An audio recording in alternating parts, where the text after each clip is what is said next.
Hey friends, editing Sara here with a couple of notes. First off, we recorded this on January 21st, Inauguration Day 2025. That may explain some things. The other note is a content warning that we will get into a discussion of bodily autonomy and reproductive health, but not till later in the episode, and I will give a warning when that happens. I vote we record. Yes, the very subject that everybody really wants to talk about right now. Elections. Yeah, this was good timing for this episode in terms of when we're recording this. Yes, because I want to vote for Dargo. Oh, okay. Yes. I would also like to vote for Dargo. I would like to see what Dargo's campaign posters would look like. That's what I really want to see. I want to see like his face in the style of like the Obama Hope posters, but instead it says "Daddy." Listeners, we would love for you to draw that. I would like to see Dargo do the Kitchener. that is Uncle Sam. Oh, okay. I was like, I want you. That's awesome. I have one that's in the style. It's Shredder in the style of that. Like I want you to the foot. Yeah. The one who would do the Kitchener pose is Rigel. Yes. No, Rigel would do a different pose. He's got the mustache. I don't think Rigel's not an Elon. The Dominar? Well, you know. He's the Dominar, but he's not Elon. All right, let's start recording. Do it.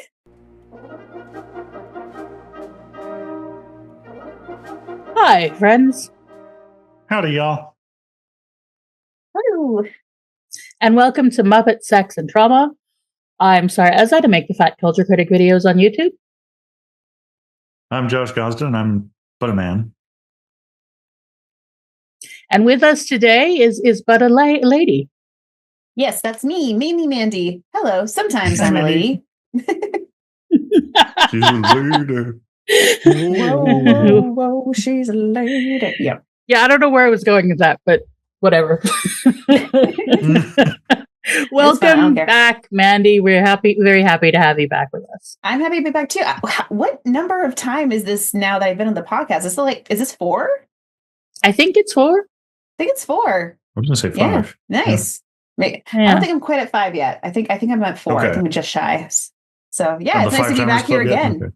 I think it's between you and Ren for the most appearances. Nice. That is good company to be in. So I'm okay with that. It is. And they will be joining us next week in 2 weeks' time. Oh, so then they'll meet the next episode. We'll have to actually do a count.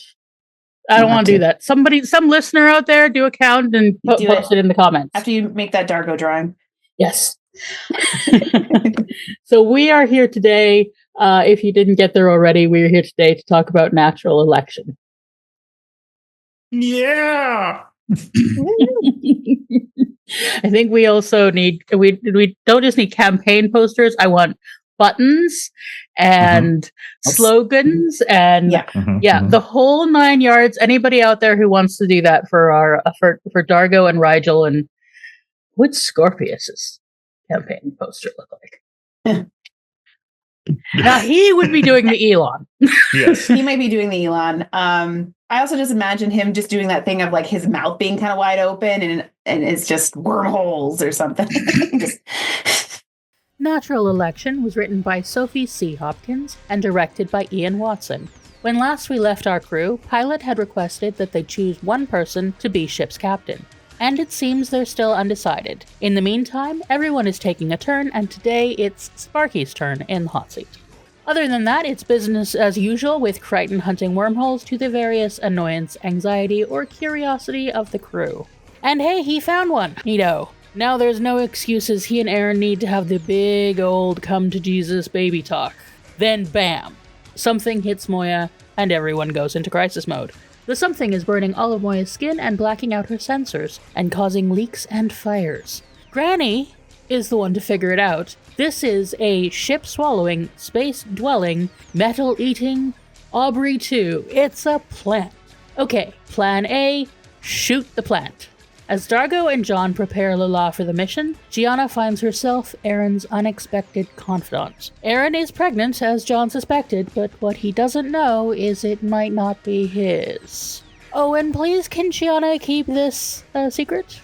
Well, she's Gianna, so sources say no. But for now, it's time for Operation See Plant Shoot Plant. And it works!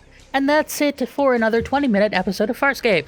No, of course, the boys were too late, and while Moya's surface is now plant-free, the roots are in deep.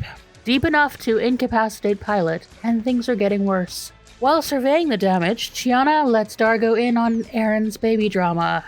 Well, that was to be expected. But there's a breakthrough on Situation Plant.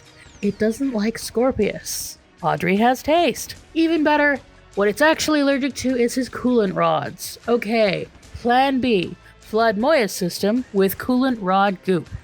As they prepare for Plan B, Dargo tells John all he knows about Aaron and the baby, doing his best to prepare his friend for the worst. Okay, but now it's time for Operation Coolant Goo, and it looks like it will work. After all, what could go wrong? Never ever ask that question as plant roots gum up the equipment and people and goo go flying. Anybody got Plan C? Granny and Sukozu have been in the kitchen-cum-chem lab and have isolated the plant-killing element of the coolant goo. And luckily there is some on board and they can use it to irradiate the ship. As the crew prepares for Plan C, there is another problem. Moya has drifted towards the mouth of the wormhole, and we need Dargo to push her away with Lola. But someone needs to be in Pilot's den to execute a part of the plan. John and Gianna are doing other parts of the plan. Dargo is flying Lola, Granny is Granny, and Sukozu can't take radiation. Aaron says she'll do it. She's up to it, but as John points out, radiation and baby don't mix. So it's up to Rigel. Time for Operation Irradiate the Ship. And it's chaos, but it all comes together in the nick of time and everyone keeps their pants on. Sometime later, as things calm down, Pilot reads the result of the captain election. And by a wide margin, congratulations, Captain Ka Dargo. John and Aaron are finally able to have that talk and get everything out in the open, including a Sebacean biology lesson. You see, Aaron's body was modified by the Peacekeepers. When she conceives, the embryo is automatically frozen in stasis till a surgeon releases it. She does know she's pregnant, but she doesn't know when she conceived. With John or before him. And that's a lot for John to process. And with everything else, he says he's just not sure he can trust her. Hasn't she earned his trust? She asks. He trusts her with his life, but not his heart. So, thoughts? Oh my goodness. I have a lot of thoughts about this episode. I think it's interesting that you have the plot happening of, a space plant that when they shoot at it and it ends up burrowing deeper, almost like a problem that's under the surface that's brewing underneath. And if it's not addressed, maybe, it'll get worse. Kind of almost like, maybe something else that could have been happening in that episode. I don't know. There might have been some parallels there. Just throwing that out there to start.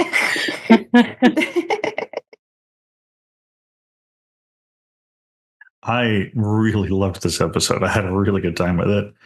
Mm-hmm. I thought it was really great, Farscape-y kind of a plot. Like, sure, a plant jumped on the ship. Yeah, okay, all right, we can deal with that. And I also thought that it was kind of hilarious. Like it was very comedic throughout in a really dry but had me cackling in my living room kind of a way. Like there was one point where they were trying to fly Lola, and John goes, "Dargo, I really hate your ship." Yeah, because he needs more of the saliva because they need the DNA in order to pilot the ship, which is such a fun little feature about Lola. But again, I don't think that's how DNA works. No, I don't think so either. But you know what? We're rolling with it because it's hilarious. Later on, Aaron says something like, "Don't worry, it's still really humid in here." It's which that one almost went over me, but I was like, "Oh yeah." It's fortunate this plant provide so much mucus. Mm-hmm. And like when Dargo, with absolute like conviction and gravitas, and in the best Dargo voice ever, looks almost dead at the camera, but he's looking at John and he goes, "John, I just really love to shoot things." Like it was so good. I was on the floor. That is among my favorite Dargo moments. To shoot things. Just, like, I really love it. I want to tell you something I've never put into words before. Yeah, he's so serious about it. I love Dargo so much. It was so good. Maybe Dargo's campaign pitch is see plant, shoot plant. See plant, shoot plant. I love shooting things. I have some news that will surprise you. Okay. So the writer of this episode is a woman named Sophie C. Hopkins. She has written exactly 3 things. 1 Farscape episode and 2 episodes of something called Night Visions.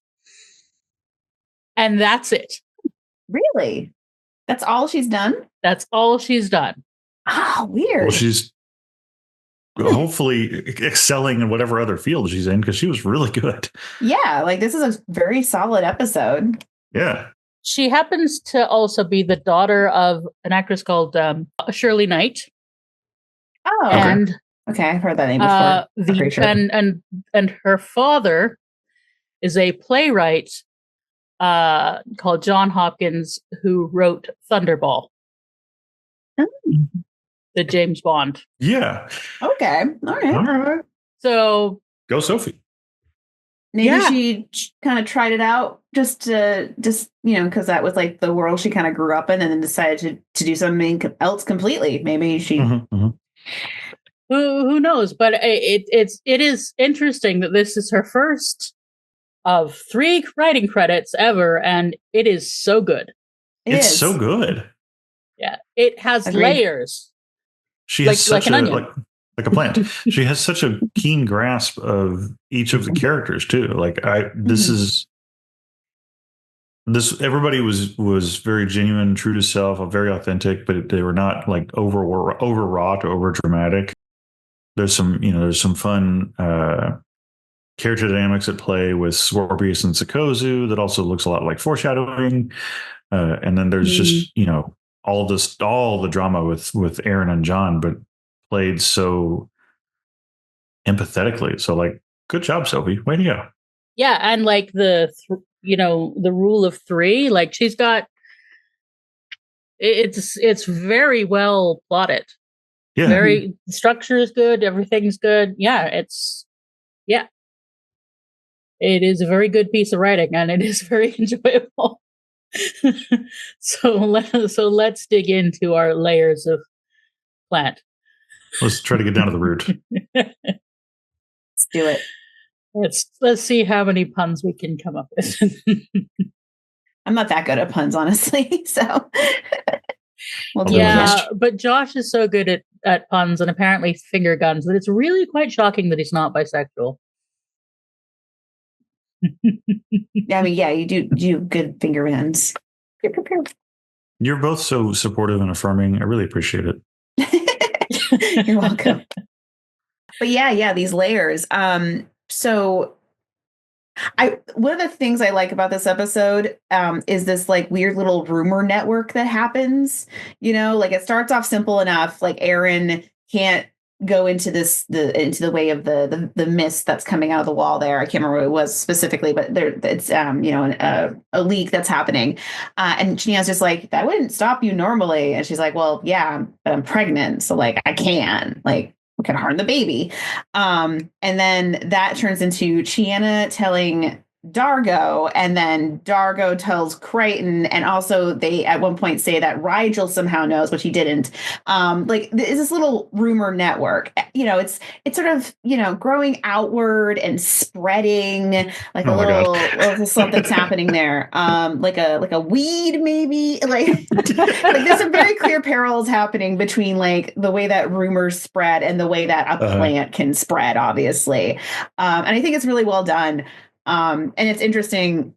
I think if you could have almost taken it a little further in that it could have changed a little bit each time, but like it's a small ship and people are there's still a little bit of that, but not to the degree maybe you could have taken it, but it feels very very contained in the way it's handled, and it makes sense that Chiana wouldn't be able to keep her mouth shut. Not even a little bit. Not even for a second. Like didn't even try. And then it's Dargo. So, of course, Dargo's going to go with his buddy and be like, hey, did you know that it might not be your baby? It might not be John Crichton's baby at all. Like, that's really interesting. Yeah. I really appreciated, obviously all of that. I really appreciated Rigel's little subplot as well of them trying. It looked like they were like auditioning captains at the beginning, which I kind of would have appreciated to see a little bit more of, not just Rigel's colossal failure. But I loved that he was ashamed of himself. Like I love that he was down on himself afterwards. That was such that's the compassionate, empathetic Rigel. It's buried very, very, very deep inside of him, coming out a little bit, and that was really nice. That was really sweet, and also like Dargo was the one going around and being a little emotional support guy to everybody, like a good captain. Yep. Such good Dargo in this episode. Such good Dargo in this episode. Such good Dargo. But I love that the moment that Aaron has to tell Chiana the whole coolant or whatever thingy sort of sets up the thing that comes in later, which is why she can't be on the ship for the radiation. We have that being brought back, that no radiation around baby. That she can't do the things she used to be able to do because she now has a life to protect that she is aware of. And we hear from this biology lesson on peacekeepers that the peacekeepers have or that certainly soldiers like Aaron have a modified system, and she feels she may have been pregnant this entire time and not known it. That is something I want to dig in, but maybe we will do some other lighter stuff before we start talking about reproductive stuff. Somebody should be talking about it because the United States sure isn't. Yeah. But let's do the fun stuff first. Okay. Well, I would love this Band-Aid. I would love to speak to what you mentioned, Josh, about Rigel's moment of getting to have this moment where he is so introspective and he's down on himself. It's interesting because this is like, I think this is the first time you really see like Rigel always presents himself as wanting to take charge of situations, wanting to be the leader, but you don't really see him lead very often. He leads conversations sometimes, or he'll jump in and like negotiate or something. Like we've seen that happen. He's a very good negotiator, but like in terms of him taking on proper leadership role where they have to listen to him, that doesn't happen very often. Usually they're just like, shut up, buckwheat, and move on. But he actually was in charge, and you can see that they are kind of. It's kind of interesting because the captain role is really just telling what Pilot and Moya to do, but they are still communicating with Pilot and Moya. It's not like they can't talk to her still. Like it's not like they've cut off, but you now have a little bit of a chain of command that wasn't really there before. And you get to see Rigel at the head of it, and you get to see him fail at that. And it's interesting because it makes you think about, at least for me, it makes me think about him as an actual ruler. Like Rigel has been so insistent that one day he's going to get his crown back. He's going to, take back his throne, and he's going to lead all of his lovely followers again and be a ruler again. but you have this moment where he fails in a leadership role on a very small scale. And it's like, oh, am I cut for leadership? Like, to me, that's really what is happening there. It's like this huge dream that's such an essential part of Rigel gets undermined in this episode for a moment. And we get to see Rigel dealing with that. And it's really interesting. Well, it's funny. So for a large chunk of my professional career, I've studied the topic of leadership, and I've gotten an opportunity to understand how others, or how to teach others to lead, and also on a very small scale, like not an entire species or star system. I was just in a department of a university, but like a lot of the things that we've seen Rigel be very good at are courtroom intrigue and, palace drama and wheeling and dealing to maintain power. But actually wielding power, and let alone actually wielding power responsibly, is another set of skills entirely. So like avoiding assassination attempts and managing all of his wives and mistresses and concubines and, being blustery to stave off a war, all of that is very different from inspiring people to follow you and from having good ideas or from having the self-awareness to listen to other good ideas. Yep. Yeah, he wants to be king. He doesn't want to be prime minister. I like that this episode brings so many of our characters to face their own shortcomings. Yeah. And it's interesting too, just going off a little bit more about the Rigel thing, is like, because it is an episode where we see that side of leadership, we get to see the other side of leadership, which is of course Dargo, who ultimately becomes the captain, and we see the way that he is nurturing his crewmates and talking to them in these quiet moments, and being supportive, as well as sort of clearly being like a true leader. And it outside, like you were talking about the difference between like, prime minister and king. He's definitely more doing what you need to do to be a leader, like functionally, as opposed to the courtroom intrigue aspect of things that Rigel's so good at. And which makes sense, because he has also a background of being a soldier and has been in those kind of roles before. So it does make sense. And it also makes sense because of Dargo's sort of trajectory anyway. And it's really nice. We said it was a really good Dargo episode. It's a really good Dargo episode.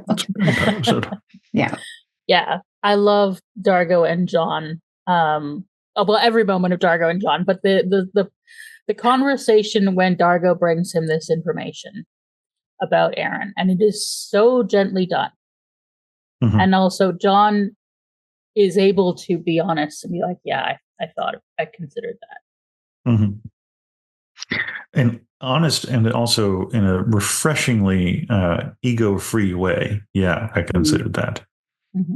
Like John just continues to be an outstanding example of positive, wholesome masculinity, and never more so than when he is dealing with his emotions, and especially his emotions around Aaron. So it was just like, as much as I was enjoying cackling at this episode, I was also really enjoying the emotional depths in this episode. It's a very well balanced episode. This writer was very talented, and she did a really good job of balancing those like very vulnerable emotional moments with the humor. It never felt like either one was pulling too hard in the opposite direction. It was great. Very well done. Yeah. Agreed. It had the bathos thing that so many writers try to do, and a lot can't do very well, but this one does, of like, we're in a serious life or death situation. Shit is happening. There is a fan across there. 2 seconds ago, there was a fan right in front of my face about to eat me. But right now, I'm going to make a joke about the fact my pants are falling down. Which is another favorite moment. Left field joke too. Yeah.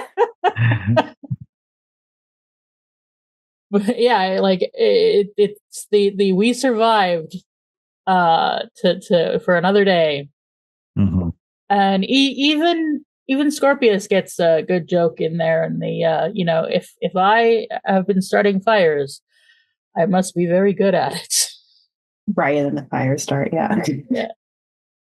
Oh, Scorpius. And also the way that nobody was giving him the time, except for Sikozu. Nobody was giving Scorpius the time of day. Like, no matter what he did or who he was with, everybody was like, no, shut up, stop. Yeah.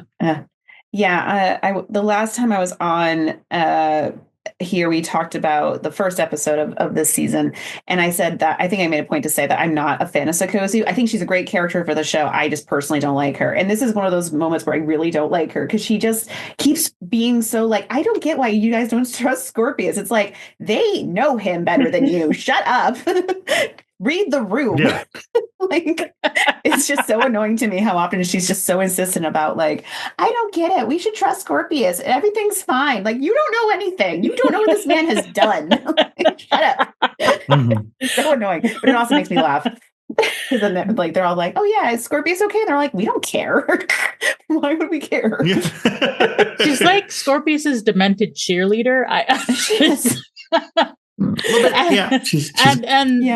and thirsty at every possible. Oh my god, the looks they give each other, like, yeah. Room. She's got a bit of a thing for leather daddy, that's for sure. Yes. Yeah. See, I love her as an antagonist. Because her antagonist role is mostly pain in the ass know-it-all. Who gets in the way and is occasionally useful. She's able to be used. Pairing her and Granny to me is quite an entertaining duo. They're such opposites. Like, it works really well because they're both like objectively terrible characters to have in a crisis. Yes. Yes. They really are. Neither one is particularly useful. But it works. It's and the fact that they do actually manage to do the chemistry in the end. They come through. It takes a minute. They do. Have we seen Naranti's Technicolor Third Eye yet, or is this the first episode? I've done a few times before this. Okay. It was noteworthy this time around, especially because it was so like mundane. Yeah. Like her third eye saw the plant first, I think. Mm-hmm. I'm trying to remember. Have you already watched Lava's a Mini Splendid Thing? Yes. Yes. So I'm pretty sure in that episode you see her eye doing some stuff in that one. I think you see it a few times before then too. I think it's just kind of sprinkled around. Gotcha. But yeah, I remember specifically it's in that one. It does rather come out as a feature in this one. It does. Yeah. Mm-hmm. It's eye-catching. It is. Nah. Mm. And I see what you did there. Yeah, you did? Okay. But her whole little like blood. It was very quite something like horror movie, like campy horror movie moment. Mm. It was giving they're eating her and then they're gonna eat me. Oh my god! It had that vibe a little bit. I mean, we get some great horror movie moments throughout this, but it just feels like, how does she already know the plant is that dangerous when it's just arrived? Mm-hmm. Yes, perhaps the third eye, but like the jump scare in Pilot's chambers with and a lot of the sort of Chiana's response of when sneaking around the corridors. Ian Watson gives us some great horror framing. I was expecting like Plant Man to come leaping out of the ceiling at a moment. Apparently, the writers were that there was some possibility about like creating a mother plant based on the idea of Audrey 2. The creative team wanted to put something together like that, but it didn't work out. Yeah, I think that would have made it a little too silly, considering what this episode is going for. I mean, I would have liked to have seen it no matter what because it's Farscape and I'm here for it, but that might have been a little too silly for this episode. I've been griping about this for a while, but we haven't had a good Muppet alien on this show in a while. So I think I would love that. What about the grasshopper-headed dude? But I love the grasshopper. In last that guy's episode. cool. No, I'm thinking about like the merchant spider from season 1, like a completely Muppet alien. Not amazing prosthetics. Like we've had lots of amazing prosthetics, but we haven't had a completely Muppet alien in a while. Yeah, I think it has been a minute. Yeah, we do have some good prosthetics coming up, but I'm trying to think if we have a good like lobster lie detector alien thing. Stick a lobster on my head. Yeah. I can't remember. I'm sure there is.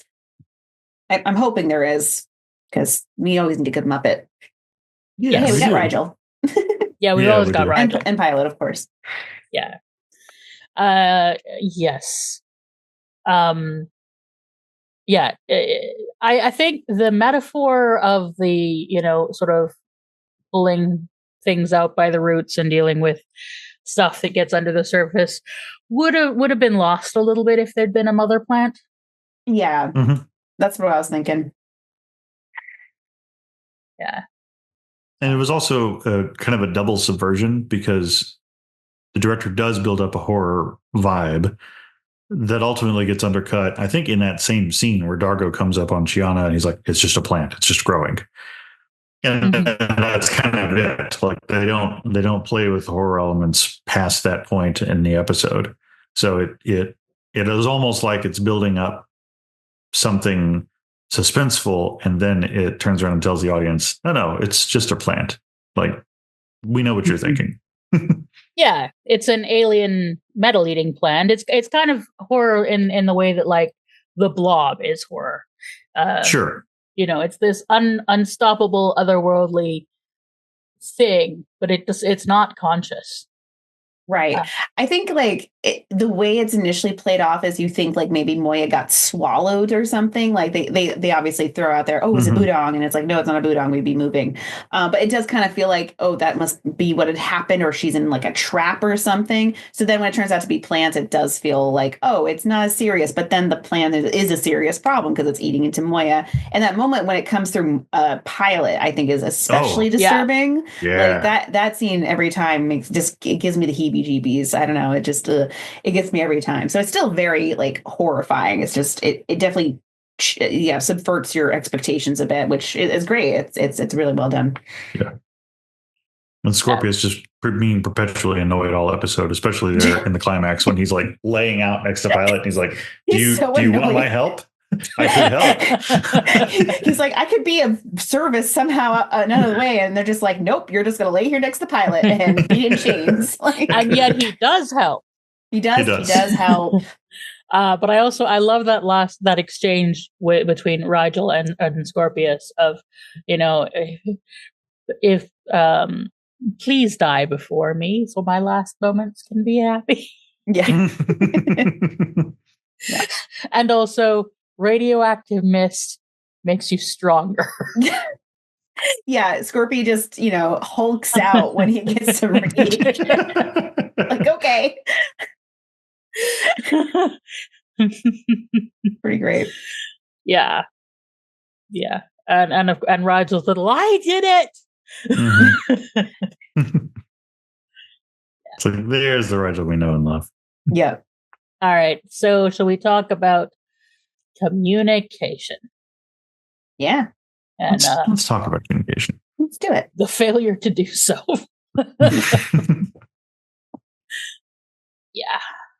Yeah. I mean, in fairness, they kept getting interrupted because they had to deal with the whole plant situation. So that makes it harder to communicate directly, but also maybe the whole like telling other people, and then those people are talking to other people, like it would have been better to have just directly communicated from the get-go.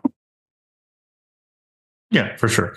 I really appreciated the way that Chiana was compassionate with Aaron in that moment. Like she was really there for her in that moment. You can't keep a secret to save her life, but she was really there for her in that moment.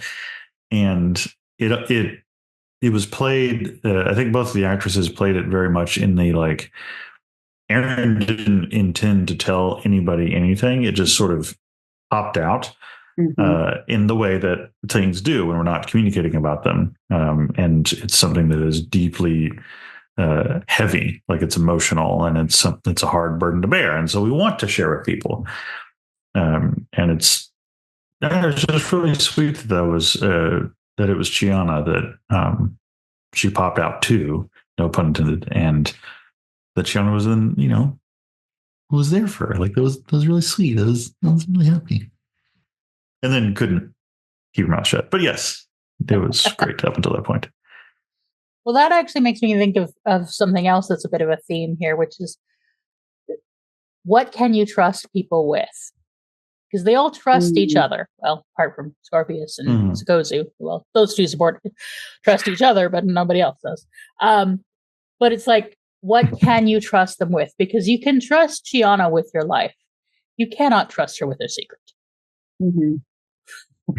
Like that's just not how to go. And John says he can trust Aaron with his life, but not his heart. Yeah. And what can you trust Rigel with? Well, if his life is on the line, you can trust him to come through in the clinch. Dargo is the one that you can trust. End of sentence. Like, I don't think there's anything you could not trust him with. Yeah, there's no qualifiers there. Yeah. Because he's going to... So I mentioned last episode that... And it did not happen the way that I thought it would, but I thought they were going to set up like more of a who will be captain rather than like it being like the main plot of the episode rather than what we got this episode. And I didn't think it was going to be John, and I was right. But what you just said just now, Sara, really made me think about all of the times that John has made selfish choices over the course of the show. And a couple of times where he's put the ship in danger and everybody else in danger as a result of his choices. And so, yeah. And in those episodes, even Dargo was the one trying to talk John down and like, John, it's going to perish. We got to get out of here. Like he's thinking of the ship, of the big picture. So yeah, it's kind of perfect that Dargo's captain. But also I think Dargo becoming captain is the culmination of a journey. Because can you imagine Dargo from season 1? Would you have trusted him to captain? No, I wouldn't have. I would have trusted any of them as captain. Well, maybe Zan. Maybe Zan. Yeah. But she's not around anymore. So. Yeah. Maybe Zan until really not Zan. Yes. Yeah. Yeah, Zan until she, has mind sex with a crazy lady. Yes. Which, who could blame her at that? We've all been there. We've all been there. But like Dargo has become such a responsible and sensible, person. He has come through hell and back. He lost control completely when with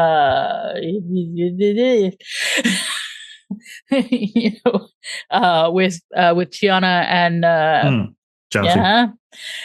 I'm like how could I say it without saying it? Because I don't want to think too much about that. But he did. He lost control, and he was irresponsible, and he was almost ready to throw his life away. And he came back, and we had the whole, his journey in season 3, and he talked about how he had nothing left in his life except the ship. But it really feels like he's built up. He lost everything and built himself back up to this totally reliable, solid dude.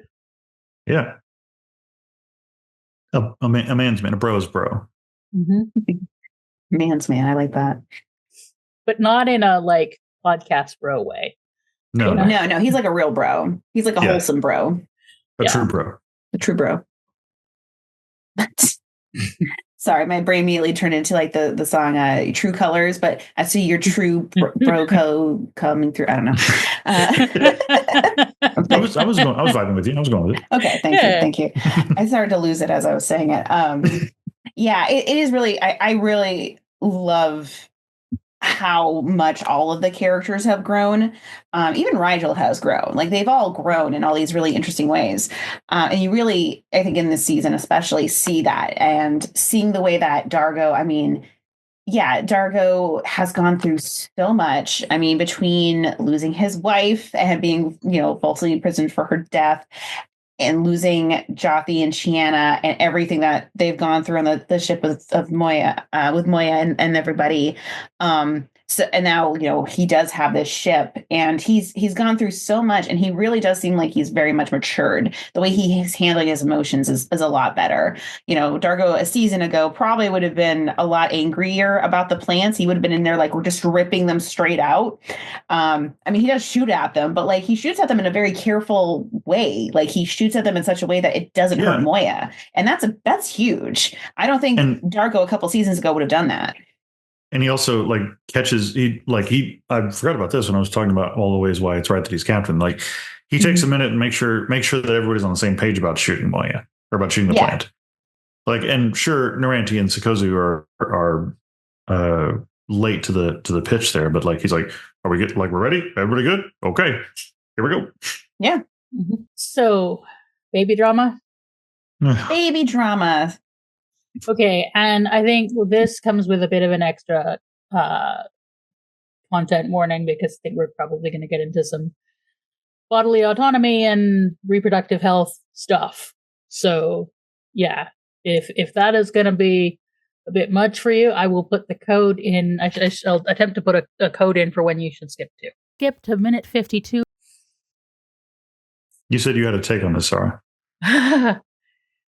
I was really struck by just how dark the notion that only a surgeon can release a pregnancy. Like, they fucked with her biology so that, she cannot have a child without the official permission. Mm-hmm. So yeah, I hadn't thought deeply before about how fucked up and fascist that is. I mean, we know that the peacekeepers are fascists, but the level of like, I mean, like the idea of an embryo freezing until you're ready to have it, great. The idea that you have to seek a surgeon to release the pregnancy, and that your like bosses, your superiors, decide if you have a child or not. Fuck. Yeah. There's and this also adds a little bit more texture to the knowledge about Erin's conception. The fact that she was chosen, like that makes that all the more heavier. It's like, wait a second, her parents literally had to, because her mother was a soldier. She would have had that same thing going on for her too, in theory, unless that's like a newer thing the peacekeepers are doing. Maybe not in her generation, but more than likely, yes. So that kind of adds an interesting layer to that whole knowledge of knowing like, oh, so like for her parents to have had Erin deliberately in the way they did, they really had to plan that out. They really had to be like, hey, we need to, because of the 7-year thing, they would have had to have found a surgeon that they could trust to do this. And that could have been a whole aspect of maybe why they eventually found out, or who knows. It just adds like a whole interesting sort of texture to Erin's background and sort of why her parents choosing to have her was so important to her, like having that, and why that made her so different. That's really interesting in terms of if we're talking about reproductive autonomy, the fact that it's noteworthy that they had that level of control over the reproductive and having Erin in that way, like that's really interesting. Dark, like you said, very dark. Because then you have to think about like, okay, they have to get like clearance to have a baby. What? That's as an American woman living in a post Roe v. Wade world, terrifying. Very terrifying. Mm-hmm. A surgeon gets to select whether an embryo, eugenics. Oh, it's all Yeah. I think the peacekeepers are bad. What do you think? You think they might be the bad guy? They might be the bad guys. They might be. I don't know. I'm not so sure about those peacekeepers. Where's the peace part? Yeah. It reminds me of Moya and the control panel that Dargo kicked that let Talon be conceived and be born. Yeah. And it's maybe triply at this point horrifying. Because Moya is we as the audience understand and know that Moya is, a sentient being. She is her own character. She has her own, wants, needs, desires, whims.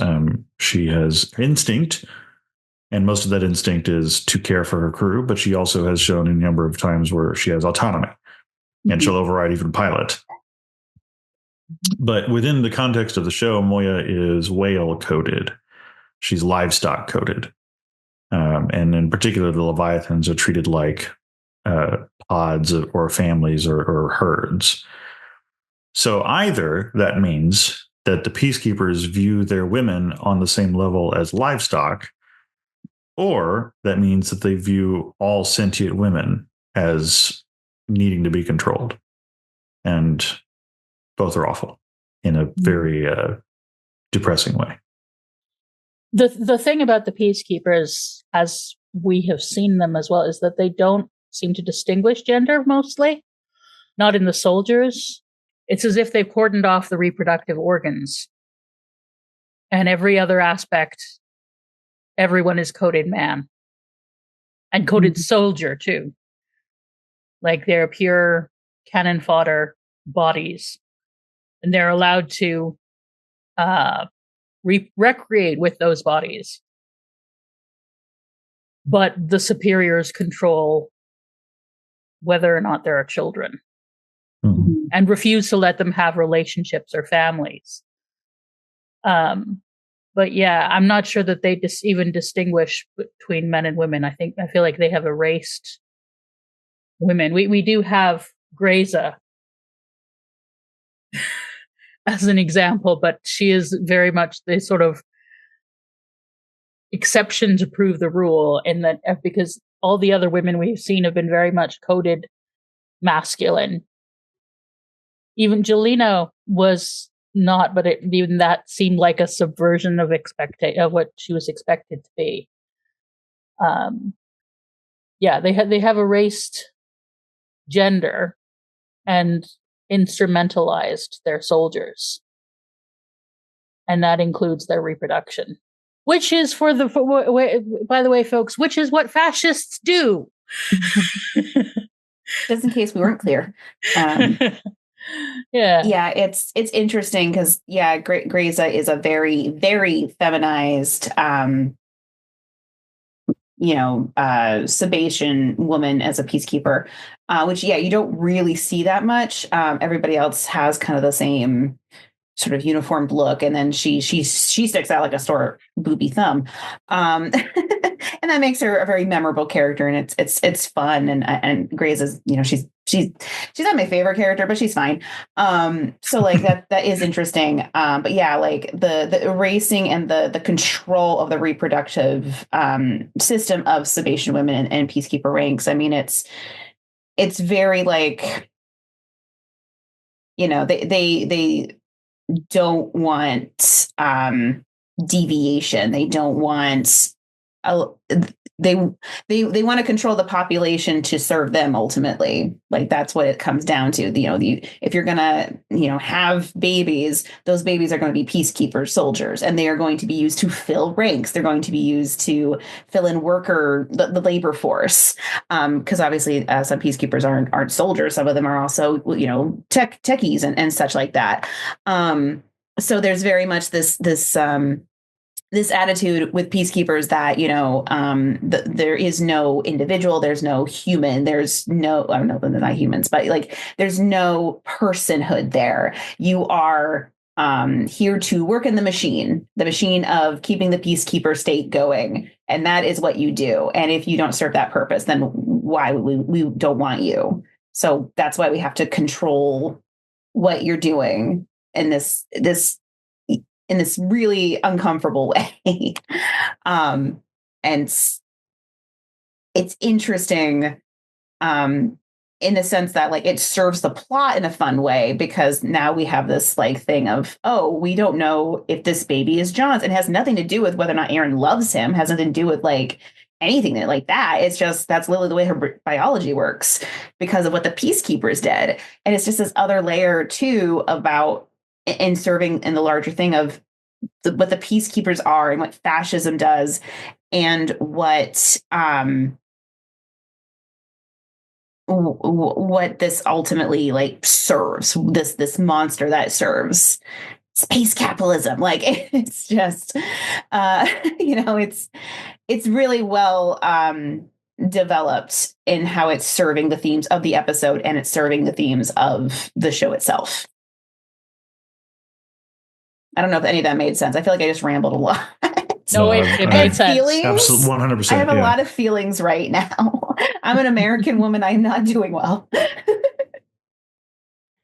Yeah, like I said, good timing with this episode. Yeah. Yeah. Do you have any more thoughts, Josh? Nothing that hasn't been said better than I could say it. Right. Yeah, I'm not sure that John comprehends like the meaning of any of this, but I don't know that he can. I don't know that the writers actually how much of the darkness of this they thought through, because they were not living in incipient fascism. Australia in the year 2002 was not the United States in 2025. Yes. Weirdly enough, they were not the same. This is one of those, a story. The meaning of a story sometimes develops on its own when you put things in, and I think the idea was just, well, we can't actually have her pregnant yet, so like we're not ready to have a baby, so we'll just push pause. But then we come to it with analyzing, and we're like, holy shit, there are now all these thematic implications. Yep. And it does it's adding to the picture we have of the peacekeepers. Mm-hmm. So yeah, all of that is kind of what Aaron's end of things, but then we have John's, and the fact that he has so much has happened, and he has been kind of the whole time he's kind of been like, here, Aaron, here is my heart. Mm-hmm. Are you ready to accept it? And she was not ready for so long, and now that she is ready, because it feels as if she is ready, mm-hmm. He is a bit too wounded to accept it. Mm-hmm. Makes sense. John's. Well, go ahead, Mandy. Oh, sorry. No, you go ahead. I rambled for a while. It's your turn. Your ramblings are always good. John's, like I said, it continues to be a wonderful portrayal of healthy masculinity, including in this episode where he is clearly wounded, and clearly is not just wounded but hurt towards Aaron. Like he is, and he does take her to task a little bit for not telling him sooner, everything, all that kind of stuff. And it's not played in an entitled way. It's not played in the usual television drama of he deserves to know, because per our conversation just now about bodily autonomy and how Aaron has had virtually none for most of her life, John doesn't deserve to know. Like, it is Aaron's pregnancy, it is Aaron's body, and what she chooses to do with that circumstance is entirely up to her. But it is also perfectly understandable that John is still hurt by the fact that Aaron didn't tell him more and tell him sooner. So he is he and the writing are both doing a really good job of balancing those two realities, of not making John into what I feel like could be very easily like an 90s archetype of entitled dude bro, Ross Geller from Friends. Like he's hurt and he's expressing that hurt, but he's still, even expressing that hurt, he's still putting the ball in Aaron's court of what to do next and how to do it. And I just really am grateful for that portrayal. Yeah, I completely agree. I really like the way that John handles this. And it to me, it just feels like someone ultimately kind of putting just down a boundary to protect themselves in that moment. Like, look, I trust you with my life, but I can't trust you with my heart right now because my heart's hurting. And when you think about the history of everything John and Aaron have been through up till now, it kind of makes sense that this is the thing that kind of breaks John a little bit, that makes him take his heart back and go, you know what? I need to protect this for a little bit because this is a lot. Like we have gone through so many, you've died, like come back. Like I died like 3 times, I think at this point. Like there's been so much that the two of them have gone through between everything. So it makes sense that they have a lot of faith in each other in the sense that they have a lot of this, again, the trust, the I would trust you with my life. I know what you are capable of and what you can do. But when it comes to my heart, I mean, we just go through all this crap all the time. Yeah, I gotta take this back for a little bit. And it's very healthy. I wish I communicated as healthy as this in every relationship I've had. It's maybe I need to die a couple of times. I don't know. No, take it back. But it's very again we talked about the maturity of these characters, and John has come a long way because this is not a season 1 John move. Season 1 John move probably would have gone the Ross Geller way of being like, Aaron, why didn't you tell me this is my baby and or might be my baby, and getting like really aggressive about it and entitled. I like that you use that word, entitled. But this John is like, yeah, it hurts, and this is what I'm going to do because it hurts. But he's not really putting it on her. Really, he's making a decision for himself. Like he's saying why, and it is ultimately because of what she did. But like it's done in this very like owning his own shit kind of way, and I really like that. There is one thing about the conversation that does make me pissed off with John. Mm-hmm. It's the line about come back when you get your story straight. Like, no, her story is straight. She is telling you the truth, and you're being a little bit petty there. I get it. I get it. And our characters don't have to be perfect, but that does feel a little bit like, no, you already got her, you already hurt her with the true thing of that you can't trust her with your heart. You don't need to snap this like this like suggestion that she's, making things up. You're not telling the whole truth. Yeah. Like, no, that's a little too far. But like it's a little too far in a sort of something that a hurt person might say. I can see that. I think for me, that line didn't come across quite the same way. Like I kind of interpret that more as like, once you know what's happening, like if this is my baby or not, let me know. That's more how I read it. I think it came off snippy. For sure. I think it did come off kind of a little bit petty, for sure. But that's kind of the way I interpret it, was less him being like, I don't believe you, or I think you've been maybe telling some lies or something, and thought it more like, hey, once you actually know for sure, tell me. You know where to find me. I caught it that way too. It was, it was unquestionably, it was hurt, lashing out. It was hurt pettiness, but I didn't catch an implication that he felt like Aaron was yanking him around, just that he was tired of, at that point, enduring death by 1,000 cuts. Like he wanted to have the conversation with Aaron when Aaron was ready to have the conversation. Yeah. Yeah. And I obviously we have more growth to go on with these characters. So it's he's not going to be perfect. But like what I want is for him to go, it doesn't matter whose baby it is. Right. It's your baby and I love you. But, obviously we still have a journey to go on with our characters. I feel confident, and as the unspoiled one in this group, I feel confident that we'll get there. But it does. It does a bit of this. Like, I just kind of want to give John a little bit of a tap upside the head with a slipper. Like, listen to Auntie. In fairness, he needs that probably even now. So yeah, Typical. Yeah, just a little every time he gets out of bed. And, I kind of like want Chiana to give him that, but I don't know who else is in the position to do that, because Dargo's gonna be like, I am there for you. You can always just have Naranti give him non-consensual psychedelic therapy again. There you go.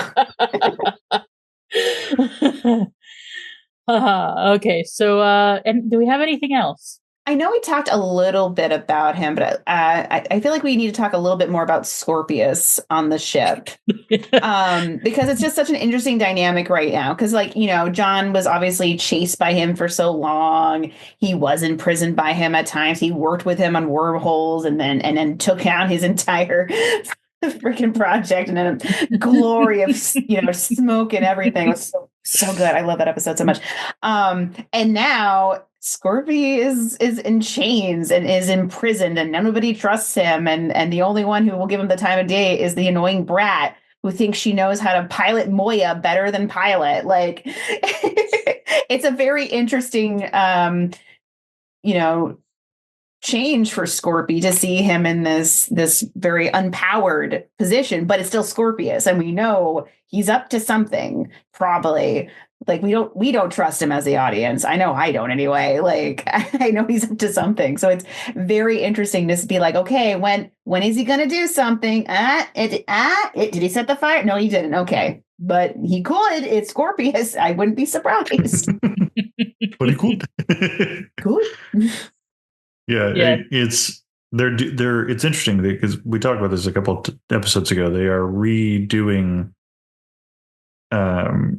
reimagining the same journey that Crais went through, from pursuing antagonist to reluctant ally / prisoner, but they're playing a different tune with it, and I'm really enjoying the fact that they're not just redoing the same beats over and over. So whereas there was a need for Crais to have an emotional catharsis and then a redemption arc, there is not so far that with Scorpius. He's up to something. I completely agree with you, Mandy. Something is scheming in those cooling rods of his. And soon I'm sure we will be revealed, because what does it take to kill this guy? Right? Coffee. We already established it takes coffee. Perfect. We need the chosen one. Clearly. Like, if he's getting shot at point blank range and then buried alive, like, what else is there? I'd ask Rasputin. Mm-hmm. I mean, I probably still can.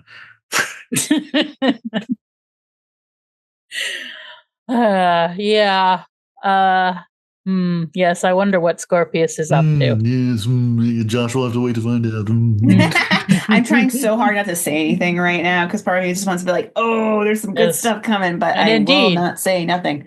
Man, you have a great poker face. Thank you. I'm trying. What might it take to kill Scorpius? Oh my God. That is a very interesting question. What could it? Plants? Clearly not. No, not because the plants are like, no, you're too creepy. Yeah. When you're too creepy, even for the creepy space plants that are eating metal and killing a living ship. This guy's too much for me. when radiation makes you stronger. Yeah. I do love that Farscape doesn't forget to occasionally just go, yeah, we know what we are. We're gonna have something silly like it gets stronger with radiation. It's like, okay. So are we ready? Well, Josh, are you ready for the name of the next episode? Hit me. Don Quixote. Finally. It's such a good episode, Josh. I'm so excited for you. It's one of my favorite episodes. And we are doing a reaction. We're reacting. Yeah. We are reacting. Right? Nice. Do you have any predictions? John will finally find the windmill of his dreams. Mandy, do you want to do any fake predictions? Rigel will selfishly give up all of his possessions. Well, That's what my fake silly prediction is last week I suggested that Scorpius was going to put on a musical. In this one, he will be putting on The Man of La Mancha. I see what you're doing there. You're building your own story arc. I like that. Progression of Sara's predictions are all culminating to something amazing, guys. Tune in for our last episode. Yeah. Oh God, you're putting on a lot of It's pressure. like an Avengers event at the very end of it really, all. We did let Vera make a what is Scorpius going to do now that he's part of the crew prediction, a fake prediction. So if you've got any suggestions, Mandy, on what Scorpius's evil plan is, mine was put on a musical. He wants to make the universe's biggest pizza, and he's going to use the members of the crew to do it. I like it. Literally, I was just thinking Chef Scorpius. Chef Scorpius. So like did you see him a little white hat? Yeah. There again, listeners. If you want to make some fan art, Scorpion in the hat. Scorpion in a chef's hat. Right. So, yes, that will be in 2 weeks. Ren will be joining us. Ren told us when we were in season 1, I want a guest. They called a good one. They called a really good one. So, yeah, they will be joining us. And we will be doing a reaction. And if you want to see that reaction, you will need to join the Patreon. Do it. Join the Patreon. Support the podcast. So, with I can talk and post things. I am smart and good. You are. So, very true. Very true. I'm good enough. I'm smart enough, and doggone it, people like me.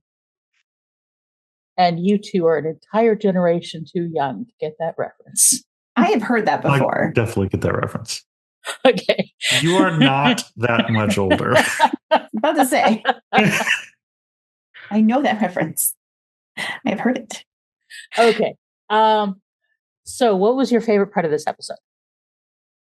I think my favorite part of the episode is actually that final painful line about, or right at the end, the line about, I trust you with my life, but not my heart. That gut punch every time. So good. It's so well done. It's, at least that's my serious answer. That's my favorite moment. Wait, what's your unserious answer? Dargo saying he likes shooting things. Those can run up the same thing. It's okay. Both seriously and unseriously, it's John, I really like to shoot things. This is one of those times when we're all in agreement. Yeah, nice. It's the drama with which he builds up to it. Of the like. So I want to say something I've never told anyone before. I really love shooting things. He says it. He plans. Like he's just like shoot. He loves the word shooting. Like he just says it with such tastes so good in his mouth. Shoot. Shoot. Sea plant. Shoot plant. Sea plant. Shoot plant. It is indeed on the Luxon coat of arms, and we would love to see it on a campaign poster for Captain Dargo, who I think all of us wish was leading our various countries. I'd vote for him. Over Prime Minister Hairdo, absolutely.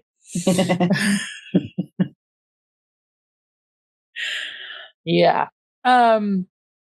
Before we go back into reality, which we don't want to do, Mandy, would you like to tell the folks where they can find you?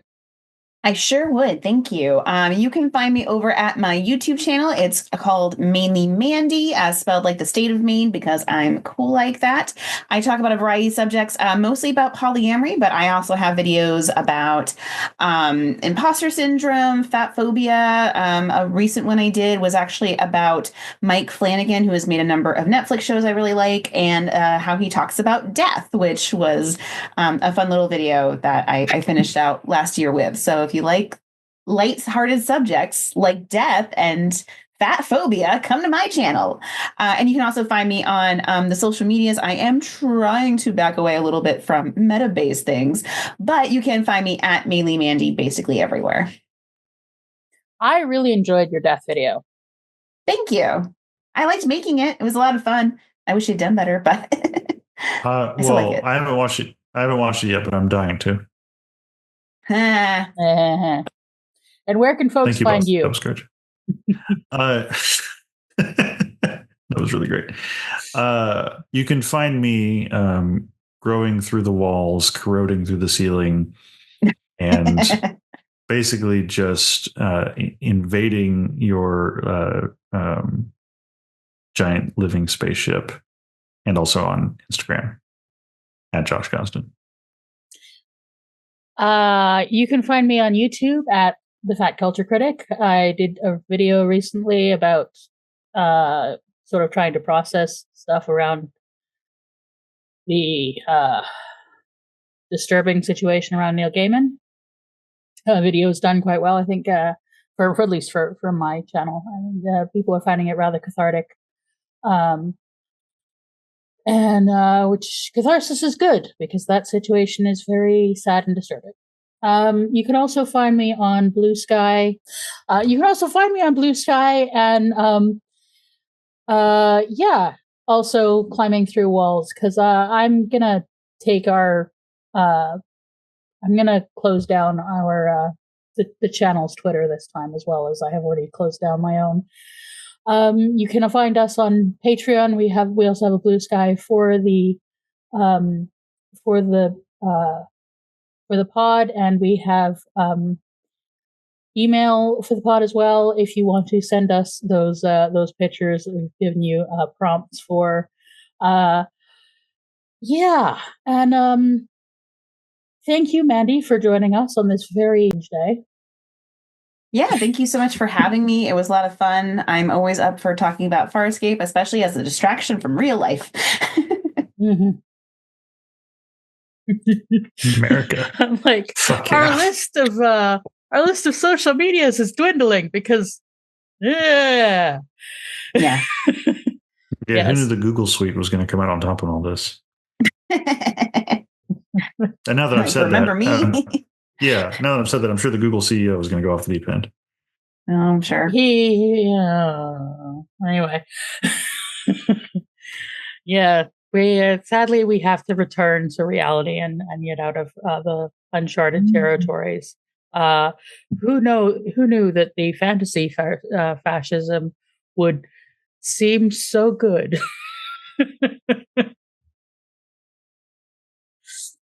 That was too dark a thing to leave on.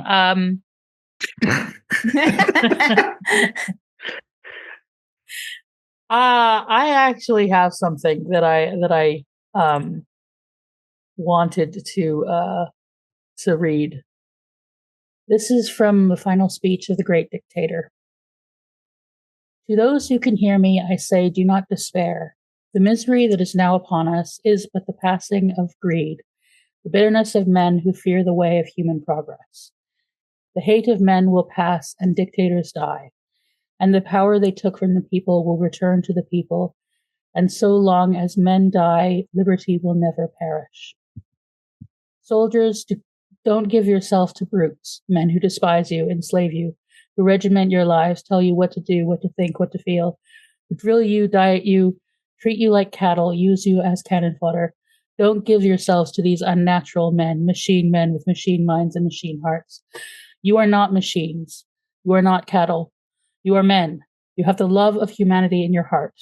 You don't hate. Only the unloved hate. The unloved and the unnaturals. Soldiers, do not fight for slavery. Fight for liberty. The 17th chapter of St. Luke, it is written, the kingdom of God is within man. Not one man, not a group of men, but in all men, in you. You, the people, have the power to create machines, the power to create happiness. You, the people, have the power to make this life free and beautiful, to make this life a wonderful adventure. I just thought I'd read a little bit of it for our listeners to say goodnight. It is a good reminder.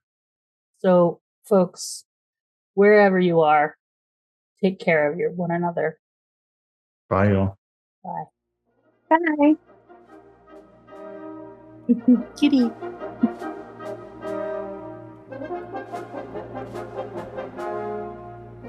America, fuck yeah.